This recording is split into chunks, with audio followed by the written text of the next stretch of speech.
All right. How's it going, everybody? Welcome to another month in VertXIdol. We got Vertigo. We've got Idolfight Project. We just got done on Idolfight Project with Tokyo's Most Wanted 2. Big event for us there. We'll be dealing with the fallout with that. And then, of course, for Vertigo, we did all of the group matches last month for the Gold Label Classic 2022. And we have the semifinals happening this month. In fact, I believe it's going to be the quarterfinals as well. So by the end of our tapings for the whole month, we will know our finalists going into Neon Zero at the end of the month to determine the Gold Label Classic winner. Let me take a look real quick. Okay, so I did change that to Thursdays, which is what I wanted to do because, yeah, it's about the only time now that I have the ability to do this. Friday would be nice, but Mike Bailey is sort of a necessity right now, considering he's in the tournament, so. Hey, Andy, thanks for the tier 1. 15 months, haven't learned your lesson. Nope, no, you have not. All right, so we got 3 days until Attack, and we got our tapings there, and then in 5 days, we'll have live stage 36, and that will be the show. So we'll go ahead and take that, and we'll just see if anything has really changed for us. Any broadcasting changes? This is Vertigo, right? Yeah. So no changes in that yet. I don't think Curtis Axel should have an egomaniac gimmick. What should his swagger? Let's see, Weasley comedy. So he can do swagger. I'm trying to think. Date stamps were left out and not changed. Oh, for tomorrow? Yeah, that's fine. I can just deal with that tomorrow. What would be there's got to be some face swagger gimmicks, right?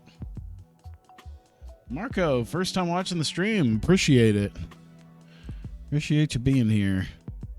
Let's see here. Yeah, that happened. I think that happened on Monday too. The Saturday people didn't change out one of the date stamps. I usually figure it out like when I go to date stamp the newspaper. So even if I forget, by tomorrow morning, I'll know pretty easily. What's it like having guys like Ricky Starks who in real life turn out to be future stars? It's interesting. And I feel like also there tends to be like a maybe like some sort of pressure to do that. Because like, I don't know. It's probably one of those things where it's just like, bro, why aren't you pushing Ricky Starks? And it's like, well, this is 2020 NWA Ricky Starks, although he still has, man, he only has 57 charisma. His star quality is good, but yeah, 2020 NWA Ricky Starks only has 57 charisma, which like, I bet you now if I went into, I want to actually, you know what? I want to see that real quick. I've got time. I've got a minute. I want to see I want to see this. I want to go because I actually just downloaded the August RWC. I want to see what they have them as. I bet you it's much different. I bet you. Let's see here. Skills. What's his charisma at here? 84. So yeah, 2023 Ricky Starks is a goddamn star, but 2020 Ricky Starks, not so much. There we go. Oh yeah, I was gonna change Axel's gimmick. Egomaniac doesn't seem like that. How old is he? He's 42. Let's see. Let's do like grizzled veteran.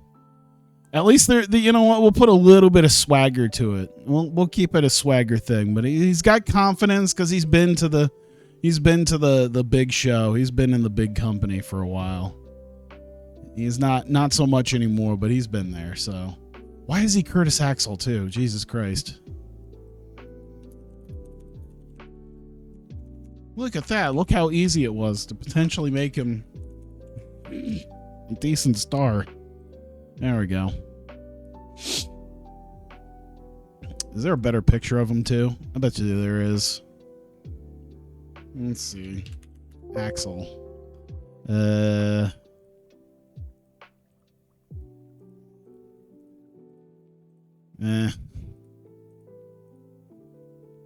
could probably accept that one. I could accept that one. HP Dub. You know, there's been a couple times I've thought about like what's the word? Like reincorporating old Hawkeye Pro pay-per-views. I did with Damnation back in August. Cuz I think I only ran that once. I think I did that once in like 5 years, so it's not so much of a big deal. And I almost did it. Oh God, now that I thought about it, I almost did it for IdolPro. I couldn't really figure out what show I wanted to do. We need to add a new event, by the way. Oh, Heartland Pro? Oh, that's slightly different. Man, I did an H&P there too.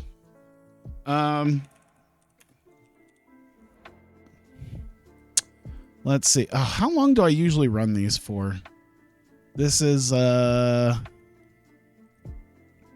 usually run it, okay, 2 hours, local band. Okay.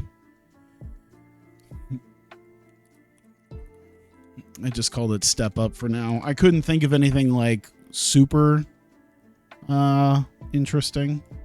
But yeah, we're gonna go let's just put it for Saturday week 4 right now in November. Ticket pricing very I mean, it's at default, but I'm gonna put very cheap just to make sure. Local band. I think that's about it. And I still don't have a logo yet for it. I'm gonna have to create a logo. I could also change the name of the show at some point too. I don't know. I made the mistake of trying to look in because Tokyo Joshi Pro usually has a bunch of different unique names, but Step Up sounds like something that they would actually have. So because like they've had like Stand Out and a couple stuff, you know, a couple ones like that. So you know what? Not the worst in the world. Was there anything else? All right, I got my merchandise up and moving for both IdolPro and Vertigo. I wanted to make sure I got that before I started moving the days.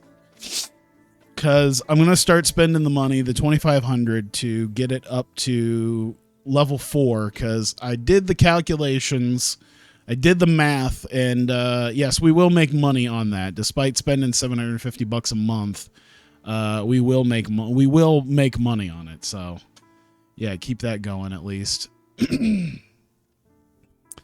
I don't think there's much anything else I need to worry about. Bootleggers, savage Indians, Volvo strongmen, cops.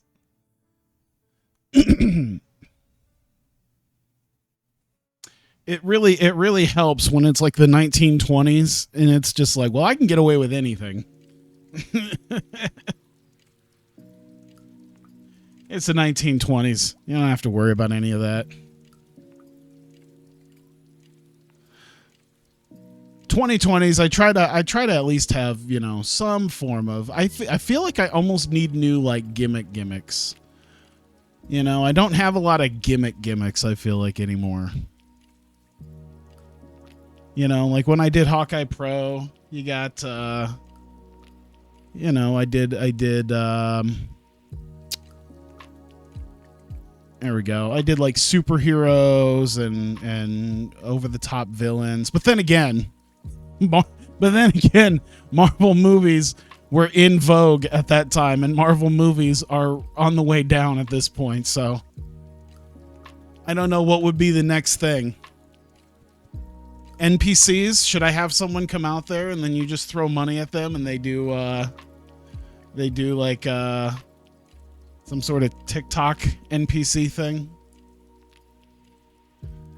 I did give Taylor Wyndham the What does it look at? Yeah, the conspiracy theorist gimmick. So there's at least that. Yeah, I just need more like 2020-esque gimmicks. I can use some of the teenagers in my Joshi promotion to be like TikTok Zoomers. I don't know what they would do. They would just do like, they would just do quote unquote pranks. That's how we start feuds, as they go on TikTok to do pranks, but really it's just being a piece of shit to people, and that's how we start a feud. Divorce confirmed. Soraya Knight and Ricky Knight. Okay. The commission extending their run. Killer Kelly cheated on her man.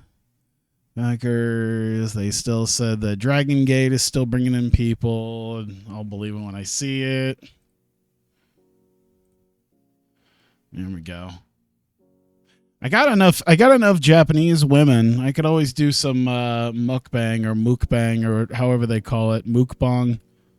I don't exactly know how it's pronounced. I always thought mukbang, but then again, I mean, I'm just reading it as I see it, and none of those things ever tend to be exactly as I think they are. Hikari Noah is fully fit. That's good. Other than that, I can't leave the business. More people leaving or retiring. YouTuber react videos. Better yet, just make it really just make it really up to date right now, where it's just like they're YouTuber reactors, but like they're Twitch reactors, but they literally don't talk. They just eat food while they're watching. And that becomes a gimmick where someone's just backstage. They don't even talk. They just eat food while they're watching someone give a promo or like watching a match back. And then just be like, damn, that's crazy. Oh my God. Is my DoorDash here? All right.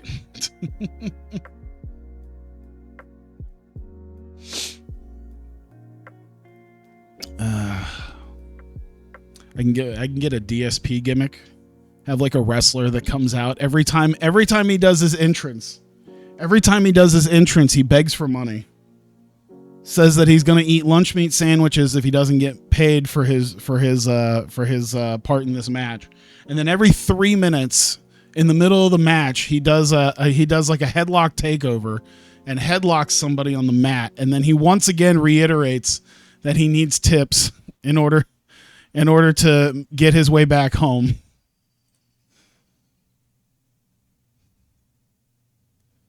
Most of the WWE, yeah, no kidding. Vertigo Studio, all right.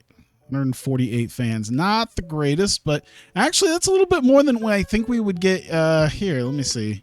They say 148, but I think, yeah, we do get a slight bump, I think, for the fact that the importance in Hotbed. That bump, I think, helps out a lot. I feel like we're not even going to end up going back to Valor Ballroom now. Like, I'll just spend the money on, like, getting the capacity up to 600. Should be great. All right. I have incidents. Oh, no. Please be good. Please be good incidents. Jesus, that's like 3 of them. All right. Fine form before the show. Everyone in a great mood. Road stories. Perfect. How about Effie? Organized and won a video game tournament. Okay. Okay.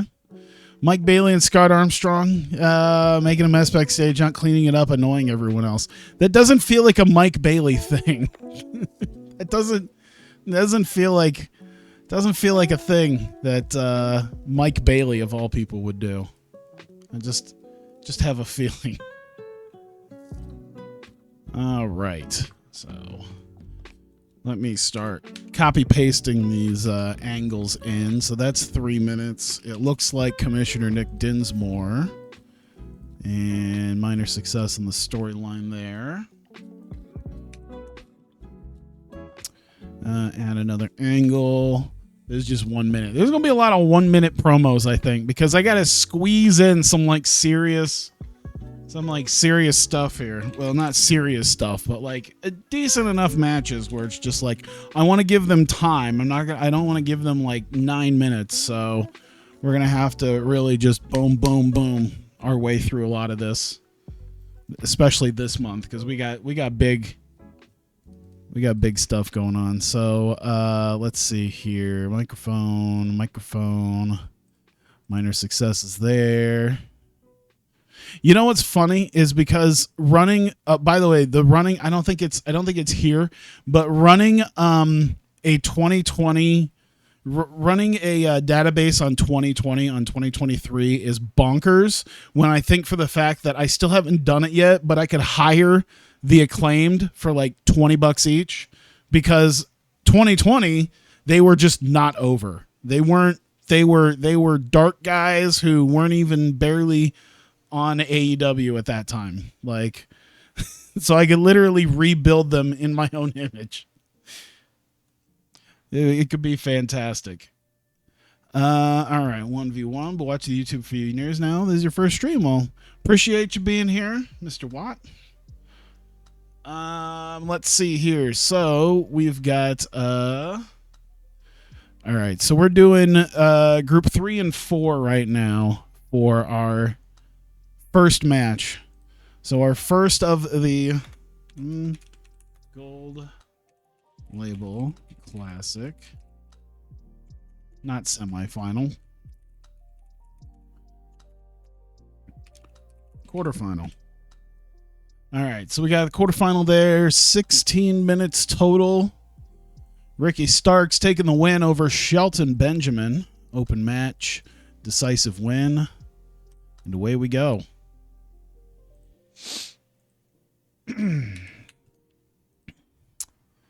Throw an angle in there. That is 1 minute. Super quick. JT Dunn coming in, talking to Nick Dinsmore about Joe Hennig, who's not going to be on screen yet. And let's see here. Mike. But it's going to at least help build to a match because obviously JT Dunn not happy with Hennig. Bring that in. Next one. Let's see here. Fox and Tate twins. Okay, so it's a promo with AR Fox and the Tate twins. Brandon Tate, Brent Tate. Should they all talk? Well, the Tate twins are probably going to have to do some talking. If we don't give them the mic to actually do something, you know. All right, so we have a Gold Rush tournament that we were creating here. So we have got a Fatal 4-Way, Sudden Death. I don't remember the last time they've really done a Gold Rush tournament. Let's see. Christian Casanova, Eddie Edwards, Effie, and Tim Donst. All right.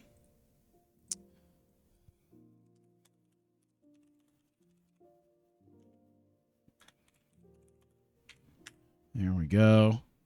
17 minutes. And the victor specifically, Christian Casanova. Who was the guy eliminated? Eddie. Eddie is the guy to lose specifically. Open match, decisive win. This is a big week. This is some big matches, I think, for even for just 1 week, man. This should be a damn good rating, I think. I'm pretty hype about it. I'm very confident we're gonna do extremely well. How'd you like SummerSlam? I didn't really watch SummerSlam. It's one of those things now, like I'll see the highlights, but I didn't really watch a bunch of it. I basically just know the outcomes. That's about it. And I'm not gonna lie to you. I haven't really watched a whole lot of it. Let's see here. Just build up their match for the main event. Yeah, that's where I've been now for wrestling most of the time. Is like I'll see if I can find a highlight, if I can get a highlight of it. Perfect.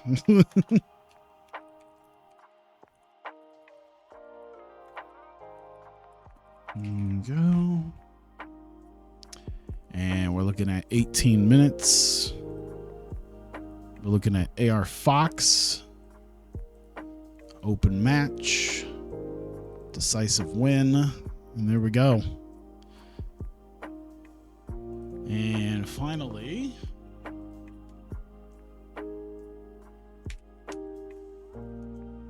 and the show, hyping up Ricky Starks coming out, insulting AR Fox.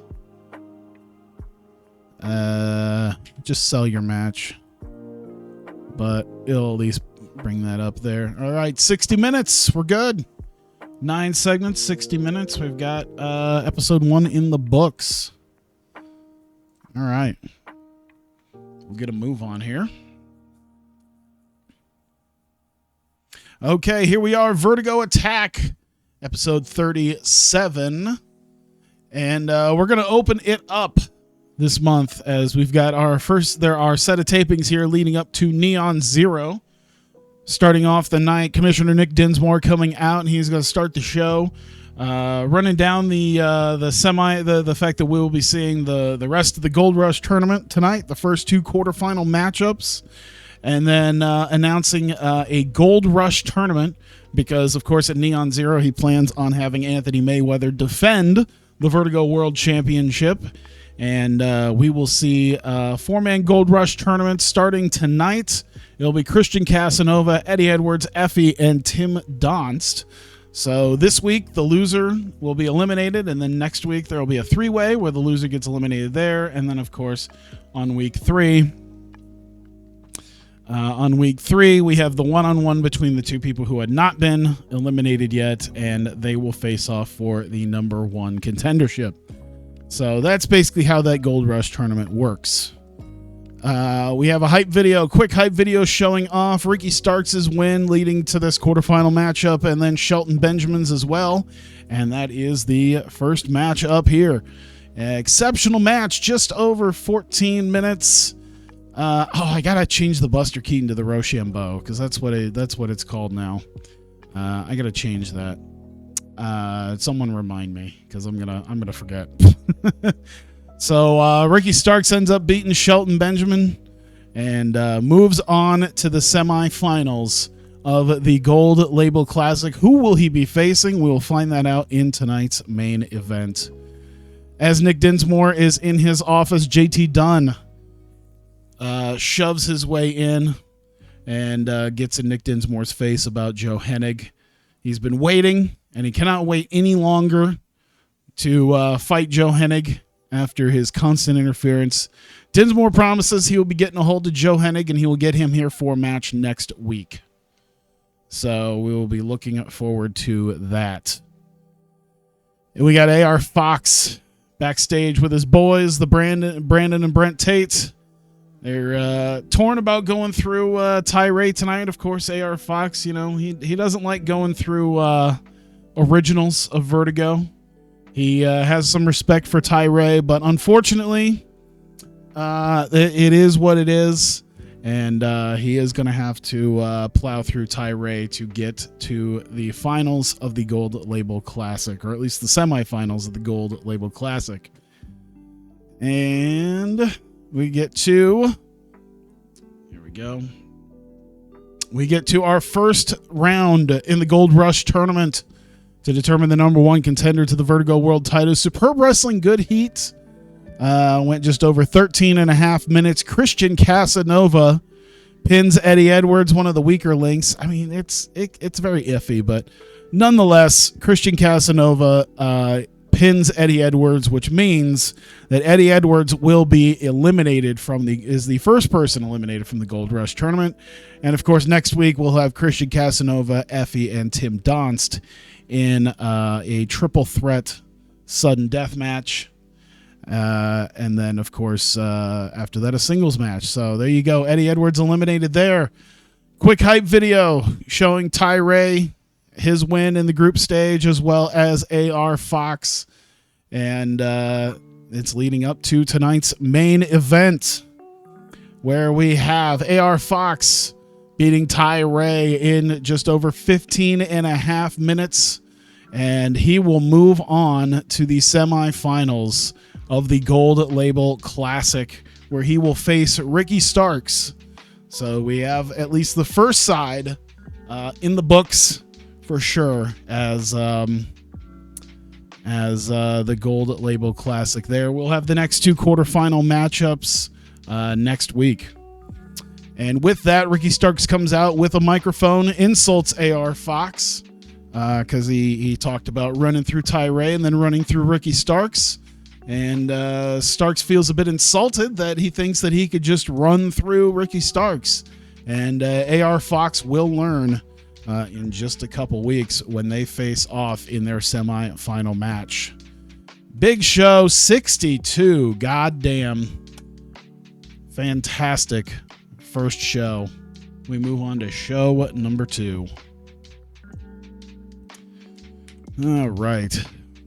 More copy pasting, more minute and 2 minute long deals here. Let's see here. Taylor Wyndham, Heath Miller. Microphone. Boom, boom. All right. 1v1. We've got Heath. We've got Wyndham. There we go. Classic. Order. Whoops. Order. Damn it. There we go. 11 minutes. I mean, I guess I had to do something for a shorter match, I think. So Wyndham getting the victory on that one. Open match, and it should be decisive, I think. Well, we'll leave it as that. We'll see what they decide they should do with him. There's that angle. Paste that in. That's 2 minutes. JT done. Joe Hennig. Let's do his charisma because he's not. Or let's do entertainment because it has been the brutality's already been done and Joe Hennig is selling it. So not 3 minutes. We need 2 minutes. Probably not going to matter, but I'm going to do that anyway. There we go. 1v1. Come on. So JT done. Joe Hennig. And this one's going 4 minutes. 6 minutes total. Yeah, Joe Hennig's already brutalized, so Dunn's going to beat him here pretty easily. I wonder if I should do domination. I mean, it's I wonder if I should, well, if I'm only doing 4 minutes, he doesn't get much time to really try to build anything up, so we'll just leave it as that. 4 minutes ain't a long time to try to do some sort of, like, babyface fire comeback before eventually getting your ass knocked out again. All right. Let's see. Neo Body Guys, Jesse Goddard, Caesar, and Preston Vance. There we go. Successes all around. 2 minutes. There we go. Match 3. No. Shit. 3-way singles. Nope. Yeah, we're just going to do that. So we've got Christian Casanova, Effie, Tim Donst. There we go.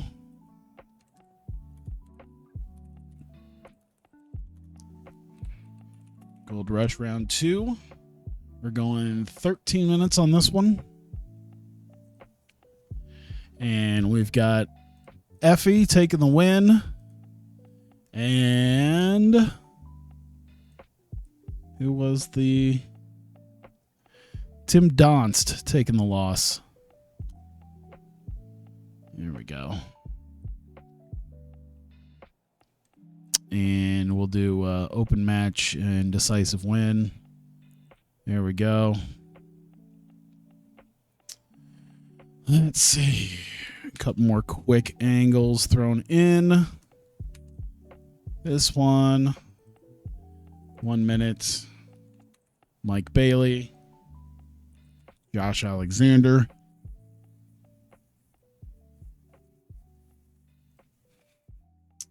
Let's see here. Microphone.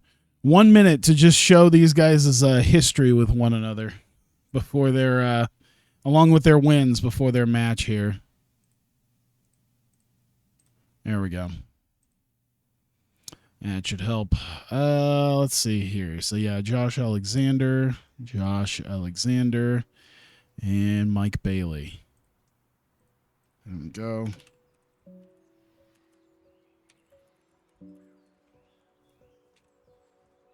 Classic.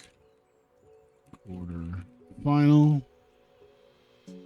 And we're going 23 minutes. I wanted to give these guys a ton of time to put on a top tier match. Open match, of course. Decisive win. But yeah, giving these guys at least 20 minutes sounds like a good idea.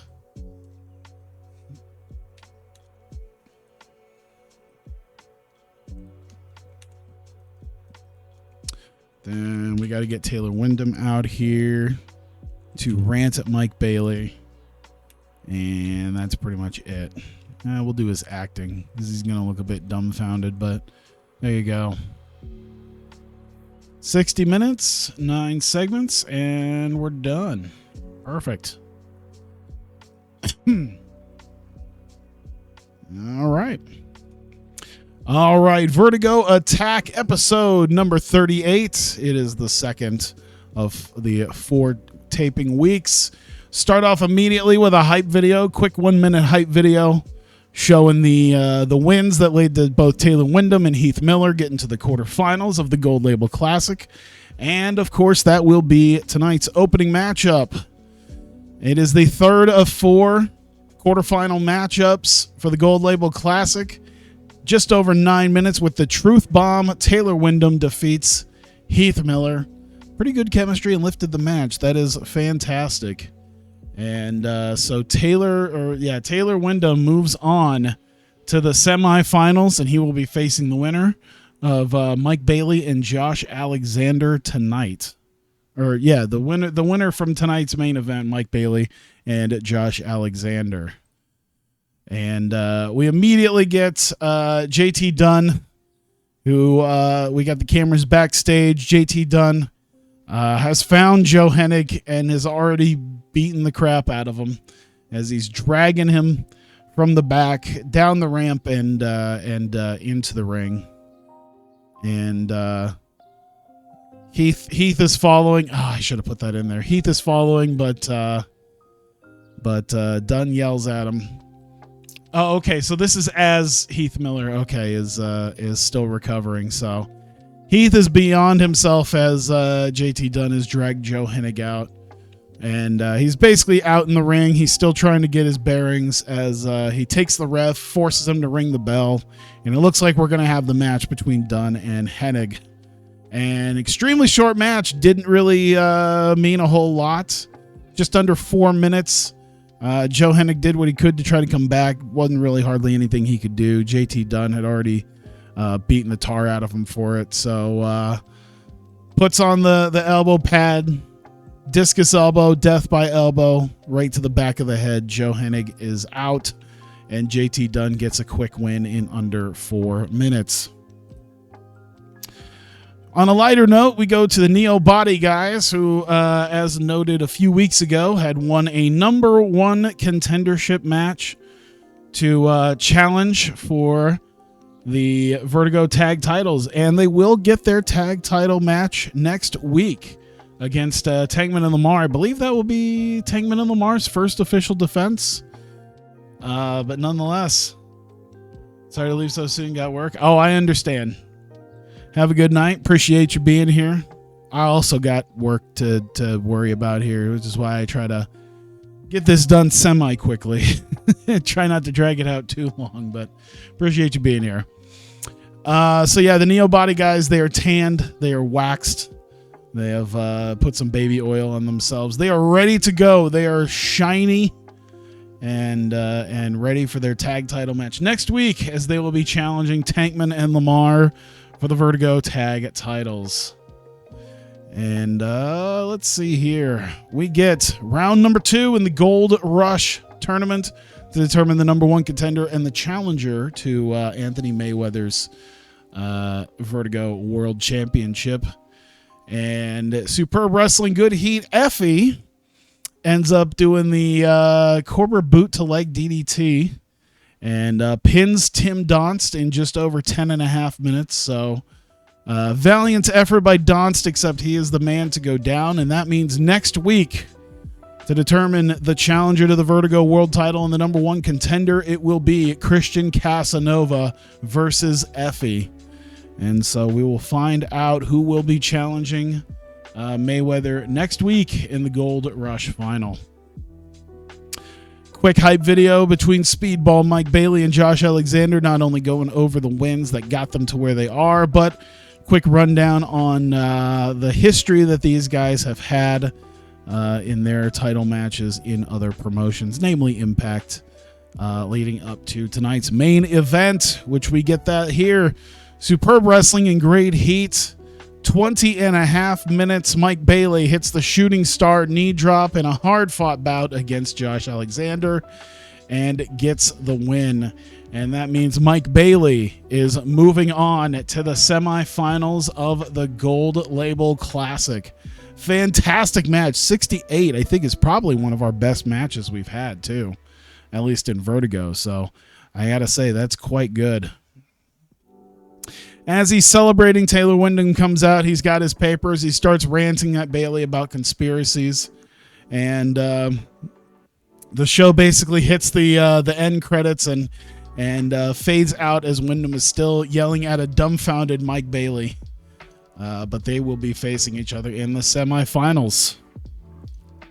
And that is show 62 there, too. Jesus. We are on a roll. It should showcase, I think, in the tournaments. Yeah, so we're down to the semifinals now. Perfect. Air Fox, Ricky Starks, Taylor Wyndham, Mike Bailey.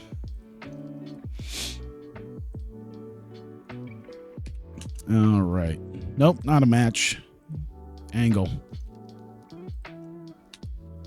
There we go. 1 minute. Anthony Mayweather. Let's do his charisma. Actually, we'll do his star quality, because that's basically what his aura as a star. Damn, we're opening up with the number 1 contenders match. Okay.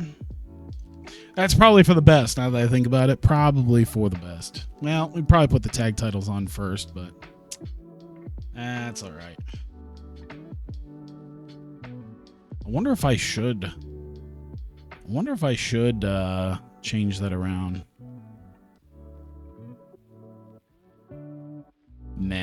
Nah, we'll just do it as is right now. I was thinking about switching around the angles and matches between the tag titles and the Gold Rush final, but we'll get this done. We'll get this. No, god damn it. How did I manage that one? There we go.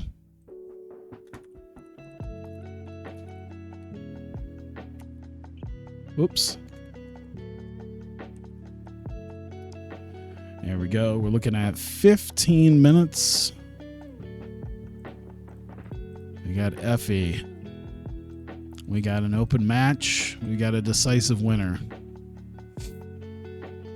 Oh yeah, Christian Casanova, another one with the guys like Ricky Starks who are turning out to be future stars. Because Christian Casanova ended up being Carmelo Hayes. And now he's been doing extremely well in NXT. Here we go. Anthony Mayweather. Effie.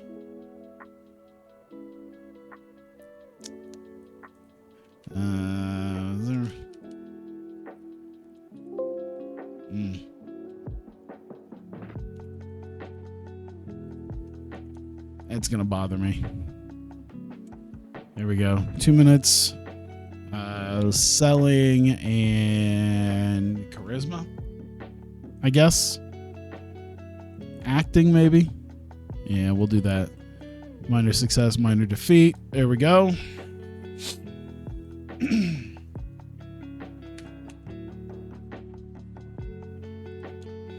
There's that. 1 minute. We've got Calvin Tankman, Trey Lamar, and let's do their charisma, I guess. There you go. Brushing off their match here. This isn't played up. No, it is not. You're damn right it isn't. Tankman and Lamar and Neo Body Guys. Conspiracy Theorist character we haven't brought in Jesse Ventura. I don't know if Jesse Ventura is in here. I think he's been out of the wrestling business long enough that I don't think he's here. I could bring in Tyrus. I can bring in Glenn Jacobs. Oh, there you go. If I'm gonna have that type of gimmick, let's bring in Tyrus. I will admit to the fact that I have somewhat thought about that just for the shits and giggles. I think at one point I thought about bringing in Glenn Jacobs to replace Nick Dinsmore as the commissioner, and then everything is and it would just be Libertarian Commissioner Glenn Jacobs. I don't know how well that would work. People would be like, let's take Godders to lose that. Open match, decisive win. There you go. Tag titles on the line. There you go.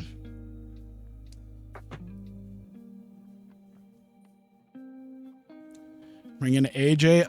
Actually, funny enough, AJ left WWE just recently in this save, but I'm still too small for him. So maybe when we get to 35, popularity, we might.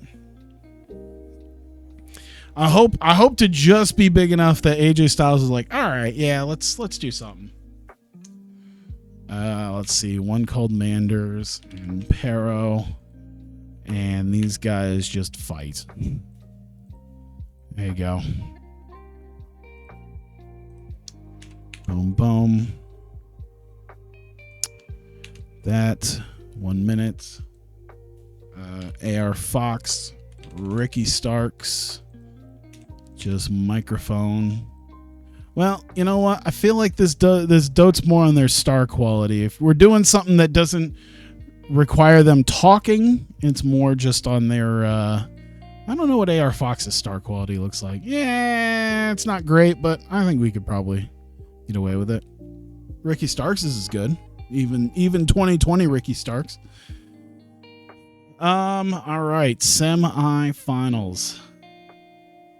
He's not the only one you're too small for.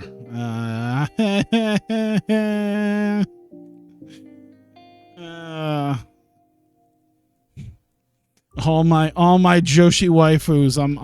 I'm too small time to get them interested.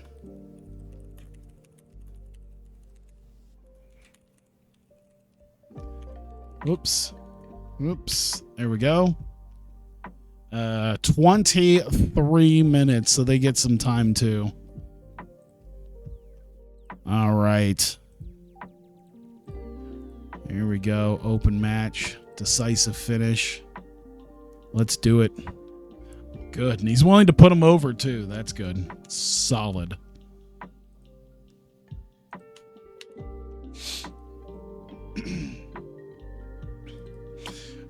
Let's see here. So we got Ricky Starks and AR Fox. We've got Brandon Tate. We've got Brent Tate. And then we get Zachary Wentz, Desmond Xavier, and Drew Parker. All right, so selling, charisma, they're not really having to do much, but I think their star quality, maybe. They're coming out for the save, so yeah, we'll do that. Or charisma, because they can kind of play to the crowd if they're coming in for the save. We'll do neutral, and it's a minor success for the guys who came out for the save. There you go. All right.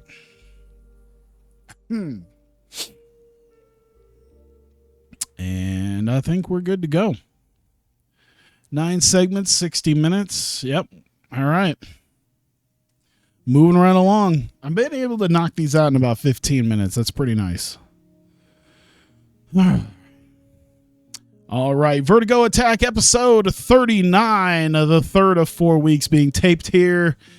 We start off hot with the Vertigo World Champion, Anthony Mayweather. We haven't seen him in the last couple weeks, but we are coming up to Neon Zero, and we will have the challenger for his world title here tonight. In fact, that will be coming up next. So he is arriving into the building, title over his shoulder, sunglasses on. He is dressed to the nines and ready to go. And looks like he'll be making an appearance as we determine the Gold Rush final. And the challenger to his title, Effie versus Christian Casanova. Superb wrestling, decent reaction with the Fire Thunder pile driver in just over 12 and a half minutes. Effie gets the win, pins Christian Casanova, and with that, we don't have anything set in stone right now for Neon Zero. We do have officially, have the main event set, and that is the Vertigo World title match.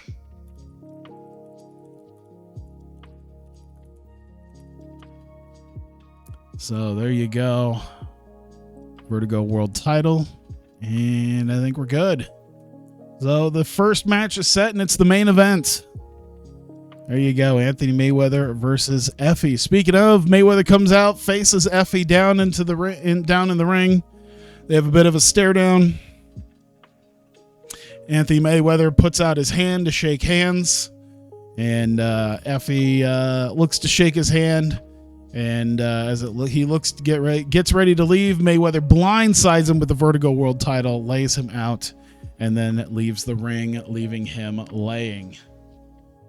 And so that moves us straight into our next matchup here. First off, Tankman and Lamar backstage. They don't really say a whole lot. People they're asking about their tag title match coming up against the Neo Body guys. They sort of just brush it off, don't say a whole hell of a lot as they get their wrist tape finalized for their tag title match coming up next. And here we go. The first defense of the Vertigo tag titles for Tankman and Lamar. They face the Neo Body guys. Decent reaction from the crowd. Just over 12 minutes as Tankman pins Jesse Godders. And Tankman and Lamar make their first official defense and still the Vertigo Tag Team Champions. Well, looks like everyone did pretty good except for Preston Vance. Even Jesse Godders was right up there. So, I mean, good for him on that one. 54 is, I think, honestly better than I thought I was going to get out of these 4 guys. So, I'll definitely take that. I think it's a good attribution to how over they've all been getting. So I'll take it. We're in the back, and one called Manders is coming in. He's all full of piss and vinegar entering the building, and runs into Pero, and they don't even have to say much of. They don't really have to say anything at all to each other. They're still both pissed off at each other from last month's group matches, and so they basically just kind of yell and scream. Until they eventually just start throwing hands and brawling into each other until eventually referees and other wrestlers pull him apart. So pulling the apart between Manders and Pero, it seems like these two guys are not yet done fighting one another. And hype video coming up to the main event. Our first of 2 semifinal matchups. We'll have the second semifinal matchup next week. But we will determine our first person who is punching their ticket to the Gold Label Classic Final. We see the paths that AR Fox and Ricky Starks have taken to get to this match here coming up next in the main event. And in an exceptional match, goes nearly 21 minutes. I forgot again. I feel like I could do that in the booking, but nonetheless, Ricky Starks with the Rochambeau on AR Fox. Surprising people that he was getting the better of Fox in this one. Fox did benefit having a hot new move, but it was not enough to take down Ricky Starks. And Starks is the first official person in the finals. We'll see who he takes on next week. And there you go. As of this point, the Tate twins come out to tend to AR Fox, and it looks like they're going to start attacking Ricky Starks. And as they get ready to start lighting him up, we get both the Rascals and Drew Parker coming out to send them scurrying and send them to the back as they decide not to be a part of this fight between the Rascals, Drew Parker, and Ricky Starks. And there you go. And it looks like the Rascals and Parker have some sort of beef with AR Fox and the Tate twins. 62 again. Jesus Christ. We are rolling hard. One more show. God damn.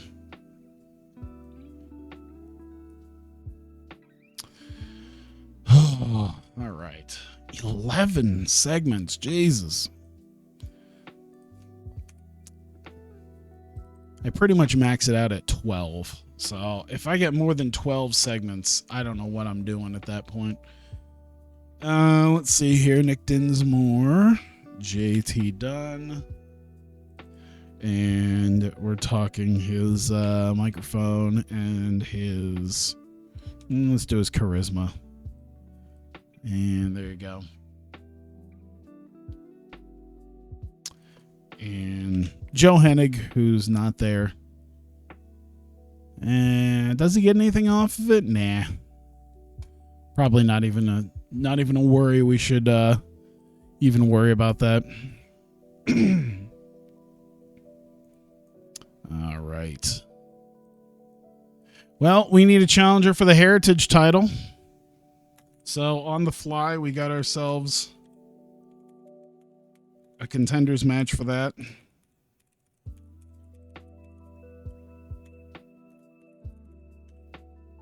Want to put that belt on the line as well. 2 guys who went pretty well in the tournament. Do Tyray for that. Open match, decisive win. There you go.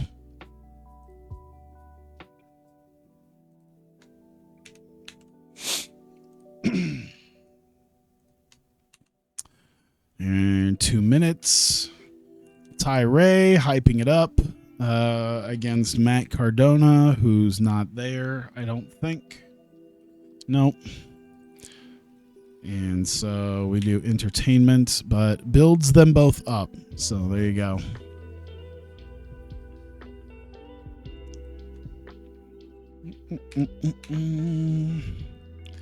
Angle. There, 2 minutes. Christian Casanova. Ryan Davidson, who just showed up out of nowhere. Just putting in a match to get them something.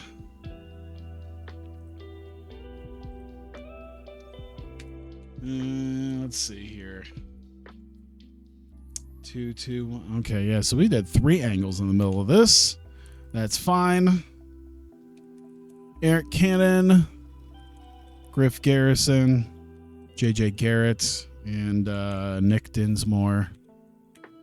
So they're going to do their thing while Nick Dinsmore's stressed. Probably a good way to at least get them some sort of momentum going.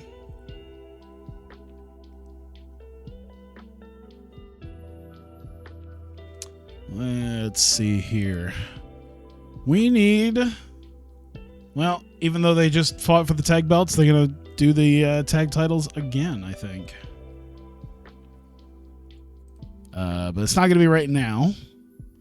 We do Neon Ninjas and The End. The End. There we go. I don't think we'll officially make it a number one contenders match, but it's there. And we'll have Facade.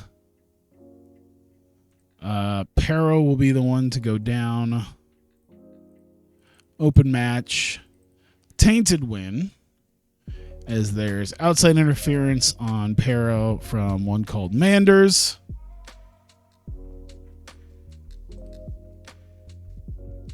And there you go. Let's see here. Drop that in there. 1 minute. One called Manders. Pero. So let's do Menace on that one. Probably builds up to something there.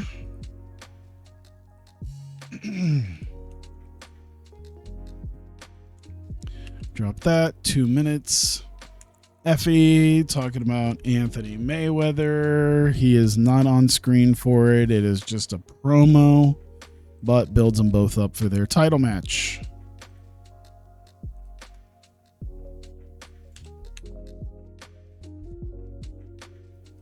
Let's see.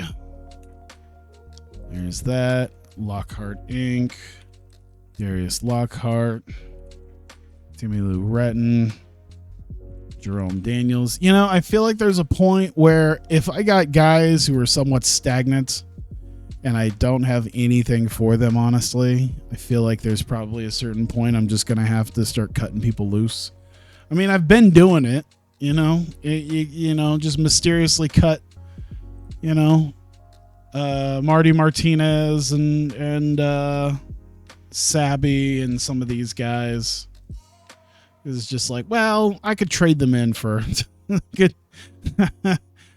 I trade in 3 Darius Lockhart guys for one, like... I can bring in an Aiden English for that money. I'm probably find another... I think Wardlow. 2020 Wardlow is sitting around, who also is not very over. Let's see. Mike Bailey... Taylor Wyndham.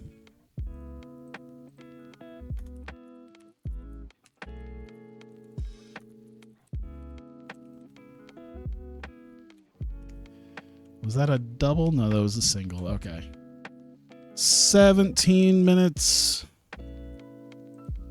We got Bailey. Open match. Decisive victory. That's pretty much it.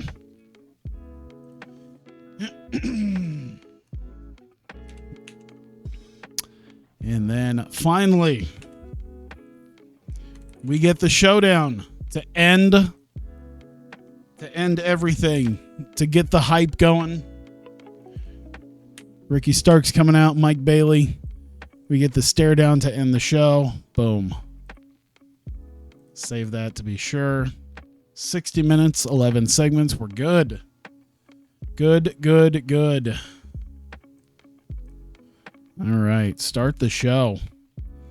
All right, Vertigo Attack, episode 40. 162 people here in Vertigo Studio. I think that's about what we had the last set, but it is the go-home show to Neon Zero. We need to start a card filling out right now.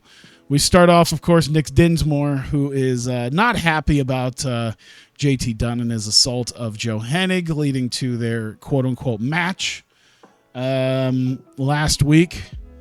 Hey, Toxic, how's it going? JT Dunn basically just brushes him off, walks away, doesn't really say much of anything. Dinsmore's still yelling at him about it. None too happy about not only what Dunn did, but his disrespect over it as well. So not much going on there. We got to get to a match here thrown together. 2 guys who did quite well. At least made it to the semifinals of the Gold Label Classic, but got eliminated. These two guys, Tyree and Heath Miller, face off for the #1 contendership to the Heritage title, as we will have the Heritage title defended at Neon Zero. And just under 13 minutes with the overtime, Tyree getting the win against Heath Miller. And we have finally booked our second match, as well as our second title match here, as we have no Matt Cardona here right now, but he will be here at Neon Zero.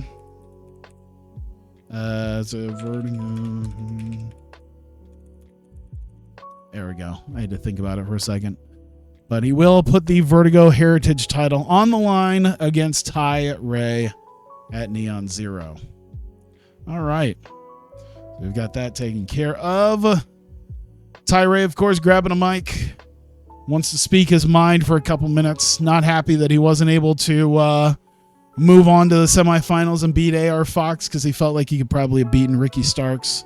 But with this win against Heath Miller, he believes he can beat Matt Cardona and become the next Vertigo Heritage champion. And he will be challenging for it, so we'll see what he can do. We get quick promos from Ryan Davidson. We haven't seen him since his loss in the Gold Label Classic, as well as Christian Casanova, who unfortunately suffered a loss last week in his #1 contenders match at the Gold Rush final. They have been placed in a match with each other at Neon Zero, so talking about that, and we will have a matchup there. So let's book that. Christian Casanova and Ryan Davidson. There we go. And we got 3 matches, so there we go. We've got Eric Cannon in the throwbacks. Much like last month, they were backstage once again, drinking and joking as they were playing cards. Nick Dinsmore once again catches them. This time he doesn't even really care all that much. He's just stressed out over everything that he's having to deal with this month. He's ready for all of this to be over. He demands a beer, which they oblige, and Dinsmore takes his beer, drinks it, and just walks away and leaves them alone. All right. We've got a tag team matchup, Neon Ninjas versus The End. Superb wrestling, decent reaction.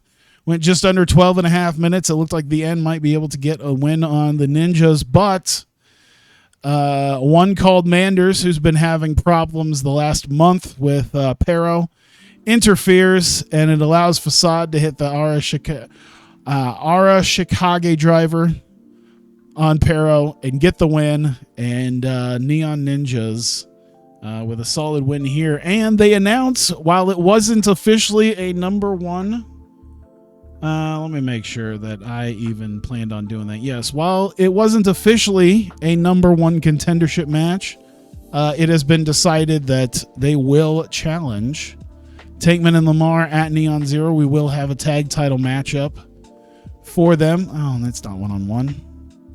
Derp. Let's see here. Let's just do a default. There we go. So we will get Tankman and Lamar challenging Neon Ninja. They're defending the Vertigo Heritage Vertigo Tag Team titles. Jesus, I cannot talk right this second. Vertigo Tag titles. There you go. All right, so we've got our 3 title matchups set for sure. There you go. Left click the search button to reset the list. Okay. I'm sure I will forget. It's one of those things that it's amazing that I can't for some reason remember that. Left click the search button. Okay. Yeah. I won't worry about it too much, mostly because I'm stuck in my ways when it comes to this game. Sometimes I'm going to end up forgetting it.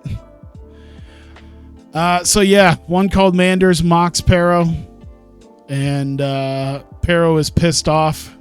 He's demanding, opening up the ring ropes, demanding they come back in and fight. And of course, to no one's complete shock, They have decided, you know what? After these guys have been throwing bombs at each other, why not just make it official? We will have a one-on-one match at Neon Zero. One called Manders versus Pero. Did I put any extra stuff on that? I did not. I feel like I should, but that's all right. These guys are going to get to kill each other in the ring, so we'll have that as well. We've got Effie, spends a couple minutes talking about the disrespect that Anthony Mayweather showed him last week, as well as laying him out, and reminds everybody that he is indeed a former Vertigo World Champion, and he feels that he is fully capable of defeating Anthony Mayweather and winning the world title again. And he plans on doing that at Neon Zero, so there you go. Just a little promo for him, as he plans on becoming Vertigo World Champion for a second time. Darius Lockhart and the Lockhart Inc. feel disrespected by Vertigo. Complete disregard for them over on the Gold Label Classic. I think Jerome Daniels, maybe Timmy Lou Retton. I think it might have just been Jerome Daniels maybe out of the guys who actually ended. And I think Darius Lockhart ended up in there as well. But nonetheless, they seem completely forgotten after not winning their matches in the Gold Label Classic group matches. And Lockhart is not happy about it. Neither are Timmy Lou Retton or Jerome Daniels. So we'll see if they have any plans up their sleeves for that. We'll see. Main event time. Mike Bailey takes on Taylor Wyndham in the second semifinal matchup for the Gold Label Classic tournament. Superb wrestling in great heat. Just over 14 and a half minutes, Mike Bailey finishes off Taylor Wyndham with the shooting star knee drop. And Mike Bailey punches his ticket to the finals. And we make it official right here, one-on-one. It will be Ricky Starks, the winner from last week. And the main event for tonight, Mike Bailey. These guys will face off at Neon Zero in the Gold Label Classic Final. Boom. Official tournament. All right, so there you go. 6 big matchups there. And did I have 7 for sure? I could probably just toss that in there, by the way. Yeah, we're going to throw that in there before we get to the end of the program. Well, we'll get to the end of the program first, because we've got this as well. Final segment, Ricky Starks comes out, insults Mike Bailey, talks down to him, and he plans on winning the Gold Label Classic. And Mike Bailey doesn't have much to say, but baby faces him, wishes him luck. And Starks just doesn't have anything to say to him. Just looks at him disgusted and walks away. Gonna head out, stop him to say hello. Well, I appreciate you being here. I understand. It's kind of late for me too, but you know, I'll make it. I don't have that much longer to go. But yeah, appreciate you being here. So there you go. Ricky Starks walking away from Mike Bailey, and that will be about the end of the show. And right at the tail end, one more matchup thrown in there just to make sure that it is just to make sure we have the whole thing filled out. I think hardcore, that's kind of what we're doing. We could just do yeah, we'll do let me see here. The dot around the ring, so there Chris is bringing 2. Injury risk high. No, we'll do hardcore. It's technically not going to be a hardcore. It's going to be Falls Count Anywhere, but that's all right. So after things went not the AR Fox and the Tate Twins way last week, right at the tail end, we announce our final matchup at Neon Zero. AR Fox and the Tate Twins versus Drew Parker and the Rascals. And it will be Falls Count Anywhere. There you go. So that is the full card. 1, 2, 3, 4, 5, 6, 7. Yep, that is the full card officially for Neon Zero. One called Manders versus Pero in a grudge match. We got Christian Casanova versus Ryan Davidson in a match. We've got AR Fox of the Tate Twins taking on Drew Parker and the Rascals in Falls Count Anywhere. We have got the Heritage title on the line. Matt Cardona defending the Heritage title against Ty Ray. We've got the Tangman and Lamar defending the Vertigo tag titles against the Neon Ninjas. We've got Anthony Mayweather defending the Vertigo World title against Effie. And Ricky Starks and Speedball Mike Bailey face off in the finals of the Gold Label Classic tournament. Big tournament's been going on for 2 months, and we are at the finals. That is the end. 59. It was the weakest of the shows, but it was still a 59 for God's sake. So I cannot be upset with that.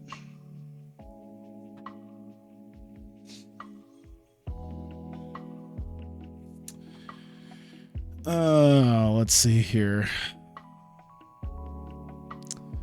And Rina Yamashita wants more money. Damn, that's a lot. How about 200? How about 75%? That makes her not mad, so we'll go with that. Shoko Nakajima hired by Ice Ribbon. That's fine. What was I gonna do? So they've got their event coming up tomorrow night. I don't think I need to do anything here right now. And let's take a look here. Yep. Josh Alexander left. Shelton Benjamin left. JJ Garrett is charismatic. He's a future star. There you go. And 9,500 people watched online. I feel like 9,500 is a pretty damn good amount of people watching a show. I wonder what NWA Power does now. They still do NWA Power, right? That'll give me a good idea as to where we're sitting. Yeah, NWA Power. Vampiro makes his Power debut. 20,000 views. 20,000 views 1 day ago. All right. So they're doing pretty good, I guess. They're still doing pretty okay. We're halfway there. We are halfway to let me see here. Yeah, we're halfway to that. Not bad. Independent wrestling from Tacoma is such a weird thing there. Christina Von Eerie and Angelus Lane. I don't even know if either one of them still works. Stephan Bonner is on here. Is this one of those like Impact Wrestling things? That has to be one of the Impact Wrestling things. And I can get Stephan Bonner for $70. Not bad. Of course, for Stephan Bonner, I don't know if there's a whole lot of, I don't know if isn't Greg Excellent retired now? I can't remember. It looks like he lost a bunch of weight too, because wasn't he like super fat in CZW? Good for him. Tim Storm. He's definitely retired now. And PP Ray versus, let's see here. Oh, Pretty Peter Avalon and Ray Rosas. Peter Avalon got a 53. Jesus. Is he by himself? No, he's still on handshake deal with AEW. All right. Not much going on there. What was I doing? Oh yeah, I wanted to bring in a couple guys that weren't going to cost a ton of money, but I think could inject some potential new life in here. And they aren't really even listed. Yuki Ueno was listed.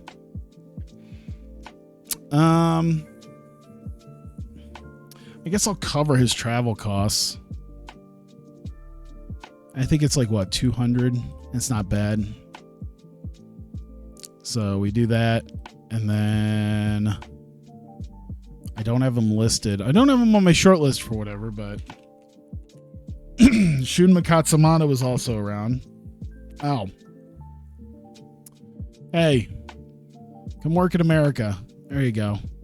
All right. We'll give you $20 and cover your plane ride. all the way here. Cover your plane ride to come all the way here to America and wrestle for $20. Eventually, you'll probably just move here, and then we don't have to pay for your plane. We'll still pay you $20, but we don't have to pay for your plane. All right. Couple DDT guys, young DDT guys too, so that'll be helpful. Let me see here. Nothing there. Nothing necessary there. I think we're just getting to Saturday and get that taken care of.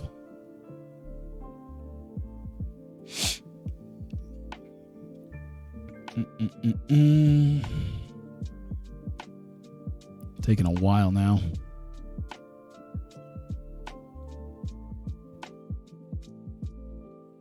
There we go. Let's see here. Nothing. Oh my God, Dragon Gate did finally hire somebody. There you go. And NWA are bringing some people in. New feud for Chris Statlander. Chris Statlander was she in AEW by 2020? Yeah, she was. Yeah. She was still like the alien, I think, by that time, so it wasn't much. But yeah, she was still there. All right, we got live stage tonight. Get that out of there. Nothing doing for Vertigo there. How much money? We got $241. But honestly, I think we're going to make a decent profit because we are 11,000 shy right now. And we're still waiting on $20,000 in sponsors. So I think we're going to make like $9,000. Well, I think some of the merchandise money, not this one. I don't know where it's landing at. No, not that. That's merchandise. Yeah. So I think that we still haven't hit the first week of that. So we do 1, 2, 3, 4 maybe. So we're talking $1,000. $1,000 ain't bad. So $1,000 less. We'll still end up making like $8,000. Oh no, we still have our pay-per-view too. So yeah, I mean, we'll see what happens. we still have a whole nother show to do. I forgot, but I think we could probably fill it out with the ticket sales. Judging by what we spent last time, $4,000 on guys. Shows is another $4,000, so we got $8,000 there. But $2,000 in ticket sales, $2,500 maybe. So that's $5,000. We still make about $4,000, I think. Merchandise will probably be up there too. So yeah, we'll still probably make about $5,000 maybe. $4,000 with production as well. All right. I think we'll still make a profit, which will be nice because I don't think we've made a profit yet on a pay-per-view show because June was the first time we started doing separate shows. We lost money. I think we're going to make money now. So we're finally turning that around where we're actually able to make money on the days that we actually do pay-per-views. All right. Shinjuku Face. I don't think I was going to do that one. No. Backstage Incident. Yuna Mizumori. Create free drinks. Except for the teenage. We got too many teenagers there. Probably not the best idea, but whatever. I think I was actually going to go, was it here? Yeah, Nagoya Club Diamond Hall. I figured, you know what, instead of doing 3 shows a month at Shinjuku Face, we should actually utilize this time to once a month go to another area like Chubu, because I think Track Progress, no, not Track Progress, Spillover. Chubu goes back over to Kanto and goes over to 3 other places as well, so Kansai would also be good, and Chugoku would be good, but Chubu spills right back into Kanto, so that would be for the best. So if we do a show in Nagoya, not too bad. Hour and a half train ride on a bullet train, and do a show and head back to Tokyo for our next show, or for our other 2 shows on the card, or on the in the month. I'll accept that. All right, 17 segments. Not that bad, considering it's another 2 hours. We still got 2 more hours worth of time to book here. Now Ishikawa and Yuki Arai. Yuki Arai do their entertainment as they get to do another little song performance. Oh, you know what? I don't think this is, I don't know how much this is cheating, but something happened when I tried doing this, and I don't think it is right that we'll do good. We'll at least do good. Yeah, I don't think it's right that they have. I got screwed on the teaming together thing, and it really screwed me. And I got Hikari and now not having any chemistry as partners, which is not true. So I'm gonna step in at least on that one. Do I even have that listed here now that they're kind of together, sort of loosely together? Hikari Noah, now Kakuta, and we'll do individuals because we're probably not gonna team them up all the time. So, and we'll just go ahead and add that. Add in more tag teams. All right. We'll throw in an angle. Do that. 4 minutes. Sayuri Nemba does her thing. Hikari Noah and now Kakuta come in. Talk. Brings them up. And first match. We got tag match. We got free Wi-Fi. We're going to tag them up against Arisu, Endo, and we're going to exclude the already booked, so it makes things a little bit easier. Yuri. There we go. We go 14. Now could probably use the win, couldn't she? Can I see can I see from here where she's at with that? It doesn't say. Fuck. All right, I'm going to give her the win because I'm pretty sure she's cooled off. So we need to get her a win. Shit, I don't know who should be the loser out of that one, so I'll let the game pick. Don't call it in the ring. I don't think these four could. I don't think they have the skills right now to call it in the ring. 51. That immediately should be a disqualification for calling this shit in the ring. 64. Still not great. I still haven't done that yet, man. I've been doing this for like nearly... I've been doing this 2.5 years. We're still at a point where everyone's psychology is so bad. All right. Well, I'm not going to worry about it.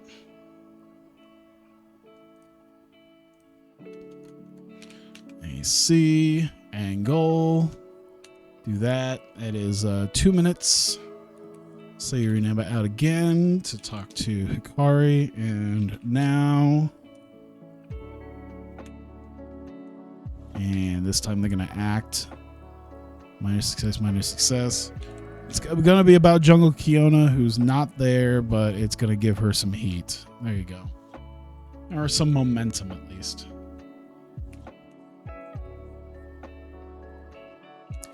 Miyakoko.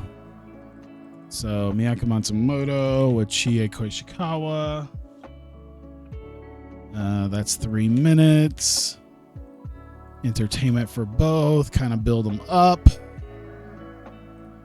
Only to get smacked right back down because Miyako Matsumoto is going to face Mika Iwata. And just get her ass kicked in 9 minutes. There we go. Not even an open match, but a decisive victory. You bet your ass it's a decisive victory. I don't think it's going to mean anything if I put Chie ringside, but she's there.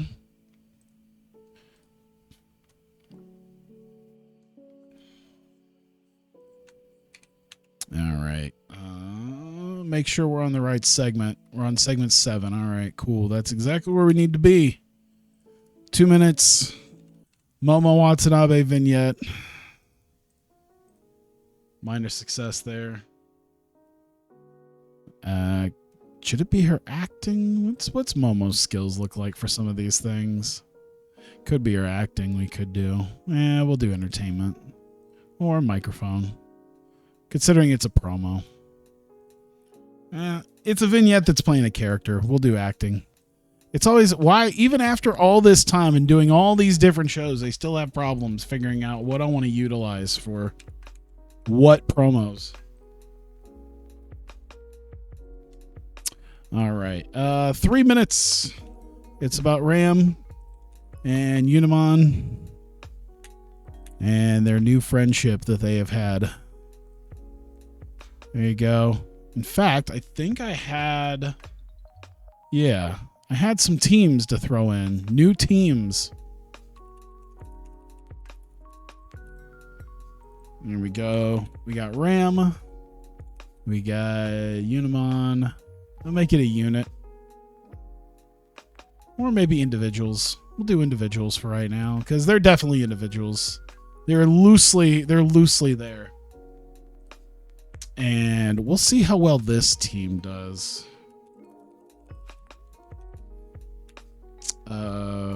Sahi and Anan. We'll make them a unit right now. We'll see how well they do.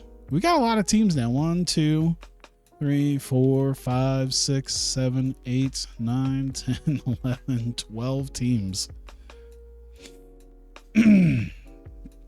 I think eventually I should do the stardom thing and just have a bunch of units, because I feel like that's the next. I feel like that's the next step is units.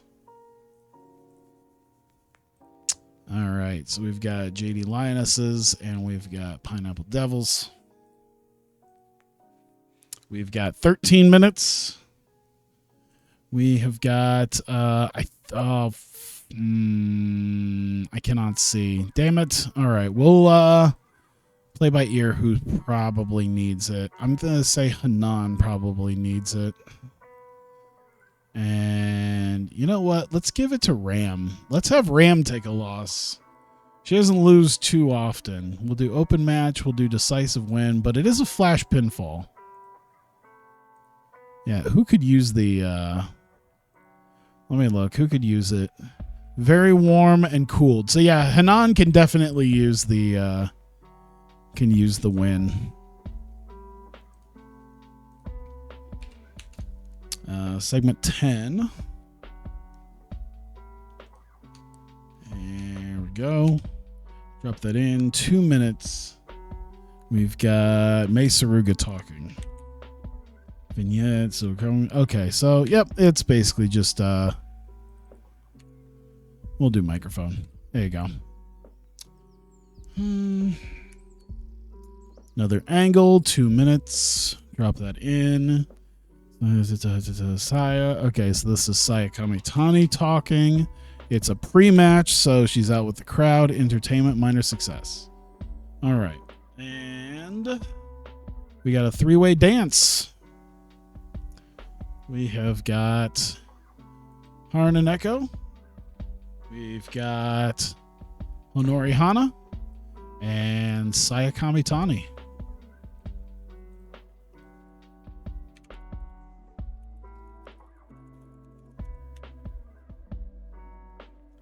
Here we go. 17 minutes. And Saya get the win. We'll do open match and decisive finish. There you go.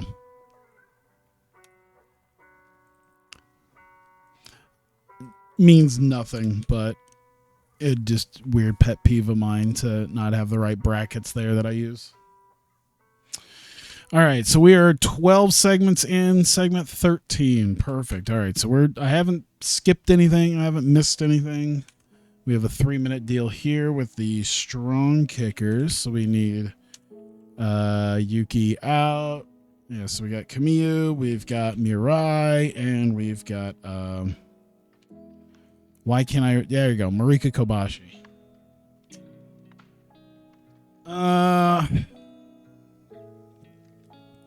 Yeah, we'll give them all the opportunity to talk. I'm sure it's not going to go very well at all. Is Camille about the only one who can probably kind of talk amongst them? Can she talk? She's going to be the best one. Yeah, she could probably do it. She'll be fine. All right. And we got a match. 6-person tag. We got strong kickers on one side. Marikoto on the other. And Marika joins, of course, her stablemates. And I screwed up. That Honori Hana being in the three-way dance was supposed to be Rin Katakura, so I'm going to change it around, and Rin Katakura is going to Rin Katakura is going to be in this. Probably not good for her already being annoyed, but that's all right.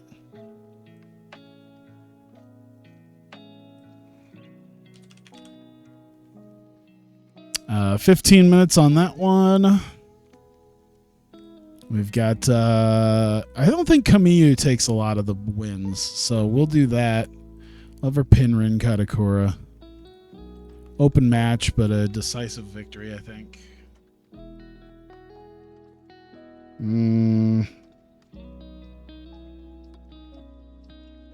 Oh, God, let's see. Here's something going on outside. Should be decisive. We'll make it tainted. That seems like cheating to win seems a little bit more in their ballpark. Boom, boom. Angle. Drop that in. 2 minutes. Let's see. Kamiyu, Marikoto. Okay, so yeah, this is going to be Kamiyu and Mirai getting in Maria and Kohaku's faces. So they're going to sell their match, and they're going to just kind of, they're going to get some more heat off of this. They already lost, so I'm not going to give them even more. segment 16, perfect. We're in the main event. Michiko Miyagi and Mio Momono. 20 minutes. Miyagi gets the win. We're going to open match it. It's going to be tainted. We're going to have outside interference on Mio by Haraneko.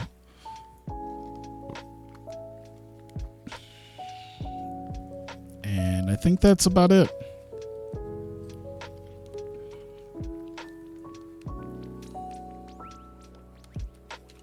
Boom, boom. Last little bit here in Nagoya.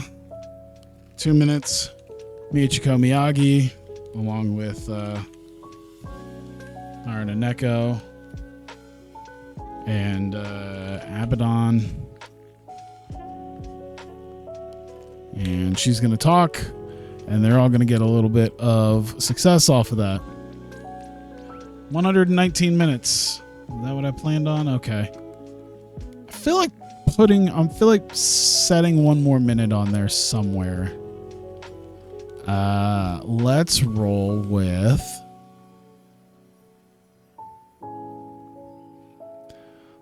the main event. How about that? There you go. Make it an even 120. 76%. They're not going to be penalized. That works. I'll take it.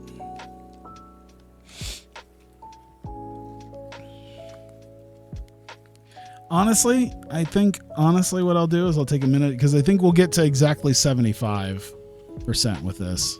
75%. We're right at the edge. 4,600. That's not bad. That's pretty much what I was expecting to pay. That's under $5,000 seems to be about what I kind of want to keep it around under usually, because then that gets me to the 15,000 mark, which should get me some money. 18,000's a little much, but we'll see. All right, I think we're good. We got 17 segments, 120 minutes booked, so we are good to go. So many taints. All right, IdolPro live stage 36. It is 135 people in Nagoya. I think this is only the second, maybe third time we have been outside Tokyo. I think this is about the second time we've been in Nagoya. So we've not gone outside of Tokyo much, but starting to change that here at Club Diamond Hall. 135, that's all right. We start off with AI Princess, Nao Ishikawa and Yuki Arai doing a song performance for the first few minutes. Almost like a Tokyo Joshi show where it always starts with an Up Girls performance. We're starting with an AI Princess performance. And then Sayuri Namba runs down the card, of course, as always, interrupted. This time by Free Wi-Fi, who are excited about Hikari's win over Jungle Kiona at Tokyo's Most Wanted. And they talk about that, and they talk about, being friends again and reuniting for a match tonight. In fact, that will be the next upcoming match here as Arisu, Endo, and Yuri come out for this opening contest. Decent match, goes a little over 11 and a half minutes. Now Kakuta submits Yuri, and Free Wi-Fi gets the win. Hikari Noa carrying everybody. Jesus. So yeah, at least I made sure they had the great chemistry. So, okay. I put good. They have great. So I wonder if that changes now. That's good. Like I said, I got really screwed by that in the pre-book the first time I booked this, where they had zero chemistry, and I was not going to allow that. It's like, if they're an established tag team in real life, I'm not gonna go along with zero chemistry. But Sayuri Namba, after the match, the Free Wi-Fi celebrates and says that she has received word that here in a few days at their next show in Tokyo at Shinjuku Face, Free Wi-Fi is mandatory to be at the next show, as Jungle Kiona will be there, and we'll have a face-off between them and address the issues that came up from Tokyo's Most Wanted. We've got Miyakoko out with Chie, celebrating her win over Lady C at Tokyo's Most Wanted. Excited with her new start with Chie, and ready for their next step up tonight, as she's looking for a solid challenger. Unfortunately for Miyakoko, that challenger is Mika Iwata, who in 8.5 minutes crushes her, kicks her head off with a spinning heel kick, and gets the win. And Mika Iwata, just like that, just annihilates Miyakoko, and Chie was pretty much a non-factor at that point. Damn, she really, like, 75 and 33, pretty good chemistry. That got a 63. That is quite, man, she really carried that match. If I look, and we've had enough great matches, that Miyako Matsumoto got one of the top, like, 10 or 20 matches in the history of this company, because Mika Iwata carried her to it. I don't know how I'm gonna feel. Momo Watanabe, she's not there live, but she has a vignette. She is back on the throne that she had last month, and this time she has a list of names of people that she has defeated in her Royal Spirit title. As she's been going along in her title defenses, and Reika Saiki's name was put up there and has now been crossed off, and she continues to sit there and says that she looks forward to the next challenger for another name to cross off. As you see, the list is growing larger and larger as Momo continues her wins here and her defenses. So we get Ram and Unimon. They were successful at Tokyo's Most Wanted. They're feeling refreshed after that win, and seems like they've started themselves a new friendship. So they've decided to team up here tonight. They don't consider themselves an actual, like, permanent team, but at least temporarily friends, and look forward to a new friendship. It doesn't go very well, though, as they face a new team also put together in the JD Lionesses, Asahi and Hanan. And it goes just over 11 minutes when Hanan ends up rolling up Ram and gets a surprise win. So there you go. Didn't have to knock her down or submit her, but a roll up is a pin, and a pin is a win either way. And successful start for Asahi and Hanan in their sort of debut as a team here. Kind of carried that. Hanan got a 46, Asahi 31, Yunaman. Okay, so man, Hanan is also starting to carry his stuff too. All right, Mesaruga also not there, but she has a video after the cage match that she had against Momoko Hanazono.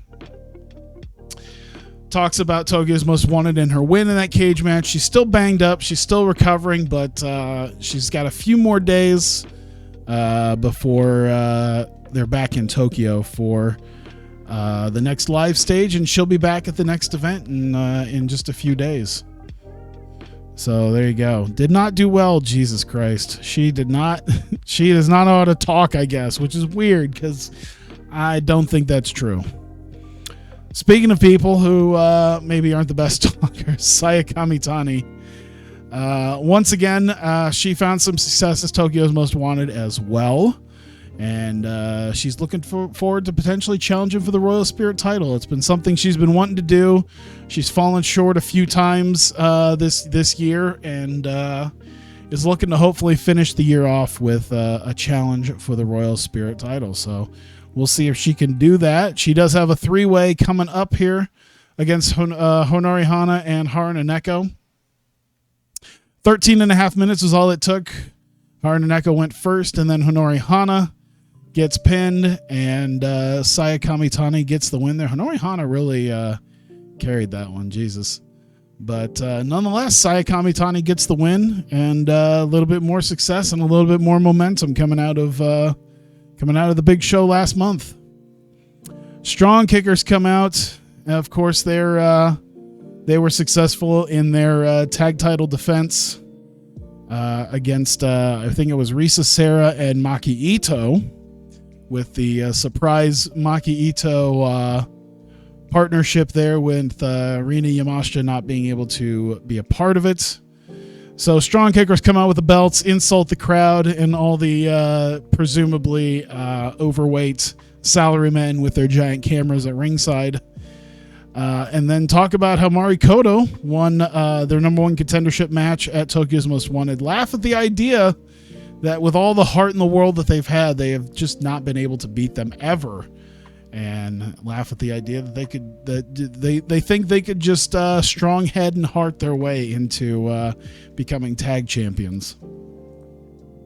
This does lead to a 6-person tag. All 3 members of the Strong Kickers taking on Mari Koto and Rin Katakura. And okay, I'm just kind of looking at all the numbers here. Good heat, decent wrestling, but use the ropes for leverage and a little bit of cheating, as Rin Katakura ends up getting pinned by Kamiyu. And it was a cheap win, but it was a win nonetheless for the Strong Kickers.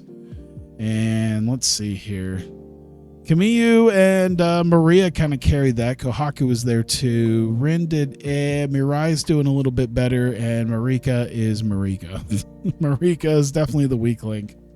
A win's a win. That is exactly right. It's a W in the it's an extra check in the W column. So Kamiyu gets in Mari Koto's faces once again as they're recovering in the ring, and once again ask them the question if they really think, when they decide to challenge them and they get their match for the tag team for the Twin Spirit titles, if they think they can actually beat the Strong Kickers. The Strong Kickers have been extremely good. They've been on a roll here. They've beaten anybody put in front of them. And the question is raised, does Mari Koto really think that they're going to that what happened earlier in the year is really going to change from what happened back in May. So we leave it at that as we get to tonight's main event. Michigo Miyagi taking on Mio Momono. Just over 18 minutes. Mio looked like she was going to get the win. However, Haraneko, who was a bit worse for wear from her match, though, managed to behind the ref's back claw at Mio Momono's eyes with her paws. The paw gloves that she wears, and blinds Mio long enough to allow Miyagi to hit her with a tombstone pile driver and get the pin. And Michiko Miyagi is successful in the main event here tonight in Nagoya. Revelation, Haran and Echo get into the ring, and then Abaddon is out as well. And she has them stand with her as they call what happened at Tokyo's Most Wanted a road bump with their loss against, I think it was Asahi, Saya, and Himika. But they will be continuing forward with Revelation. She feels that what happened was a fluke and a road bump, something that just happens. But with tonight's win, they can continue on as a group and potentially start becoming a bigger force. And that is the end of the show. 61. All right. Ooh, how should I throw this one around? Mika Iwata for carrying her match. And you know what? It doesn't look like I really talked to Michiko. I did in August. We'll do it again. And same thing with Mio Momono. So yeah, we'll talk to Mio Momono as well. We're going to praise them all for their performances because, yeah, they all did great. Seem pleased, was pleased. There you go. Woo!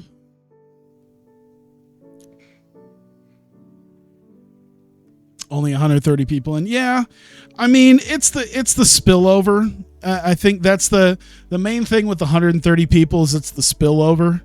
And that's what, the second time in history we've worked Nagoya. So I'm not surprised, but you know, we get back to Tokyo, we're going to sell out Shinjuku Face. I mean, that's this is just to start building up a new area.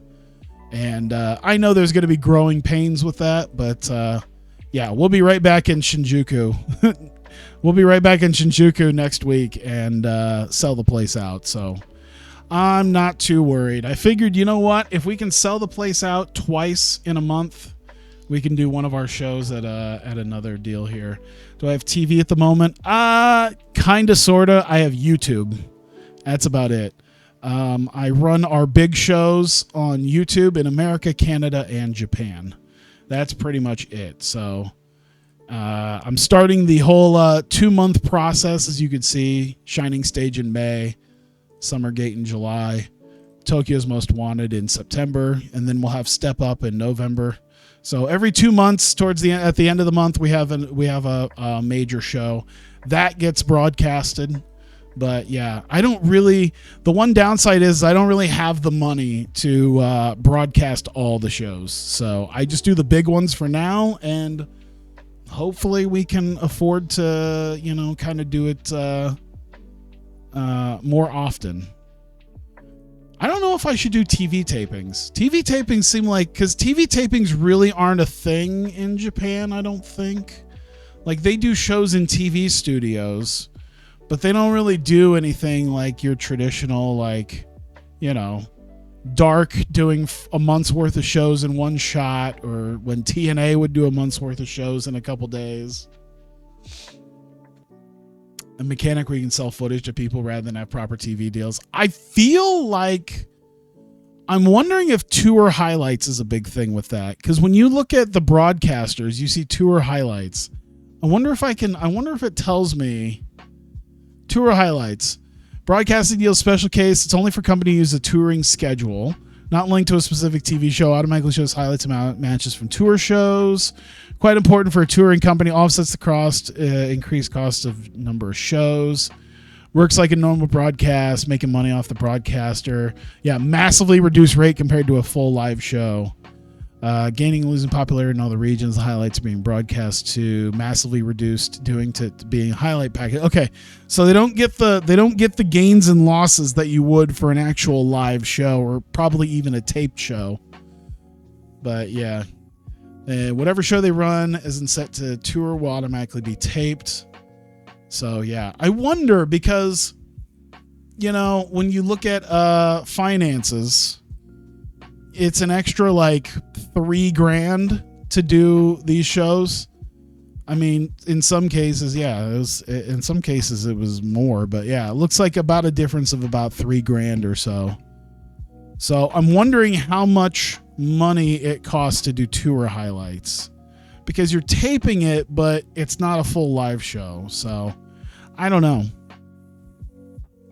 The fact that I'm not doing a touring promotion though is kind of the big thing, which I guess I'm okay with. If what I'm doing is working right now, I mean, I guess I shouldn't really change it. The only other thing, like I said, is introduce the idea of TV tapings.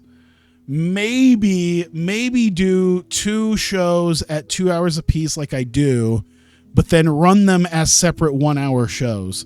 So I basically do what I've been doing for Vertigo, but over the course of two different nights. We'll see. Yeah, it'll get there in time.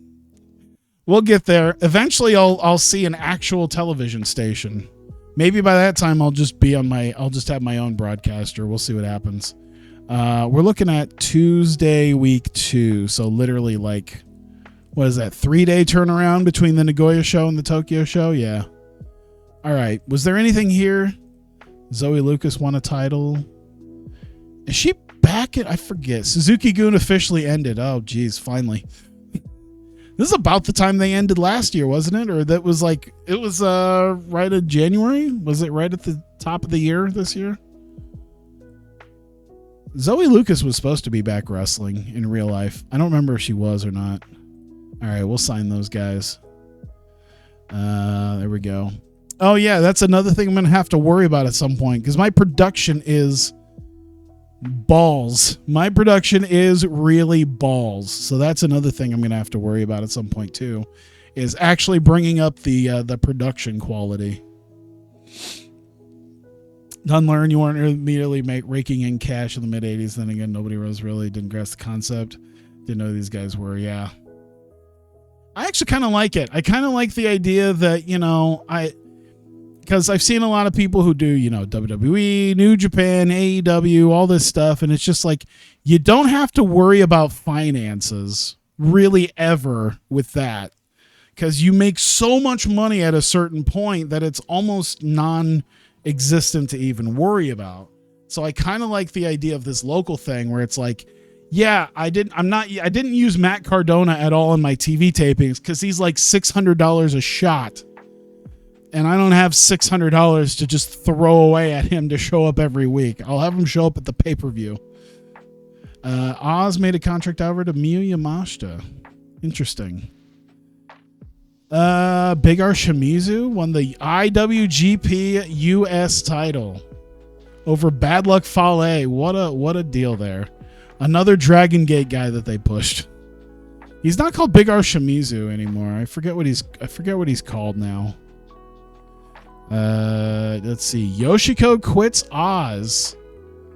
Is she completely? Oh no, she's still got Seedling. That's right. She's mainly Seedling anyway, so that's fine. Everything is a handshake when you got nothing but a couple McDonald's coupons. Yeah, no shit. Command Bolshoi took over the Booker of Marvelous. Did Chigusa Nagayo? Oh yeah, that's right. Chigusa Nagayo did leave, didn't she? Marvelous. Okay, she's still the owner, but she stepped down as Booker. Okay, so Command Bolshoi is the Booker now. But Nagayo still owns it. Okay. I'm wondering if she's planning on leaving. Who knows? A bunch of other stuff. All right. Let's get to Tuesday. I did also, I added to some people into my short list. I think the reason why I kind of want to, because I was looking at getting out some people that it's like, I don't think I'm going to use them, because I think I'm going to start bringing in some new people, both in the men's side and the women's side. Because like some of the people where it's just like, I don't think there's going to be a spot where I don't utilize you as just a job person, you know, like a Rin Katakura or a Honori Hana or a Sai Nomura. I could always probably grab other people. I did finally put in some people from like the latest RWC update, so I feel like there's going to be some people I'm going to have to bring in with that. Actress Girls is Koki. Get a picture for that. Actress Girls is Moreno Saihara, possibly. There were a few other people. I think Himawari. Yeah, Himawari is another possibility. And she's not in here yet. I think she debuts in January, so I'll have to grab her. But I'm also planning on getting... I'm glad I finally added sound drops to my stream deck. I cannot wait. Every time I book her, I'm going to do... I'm so excited.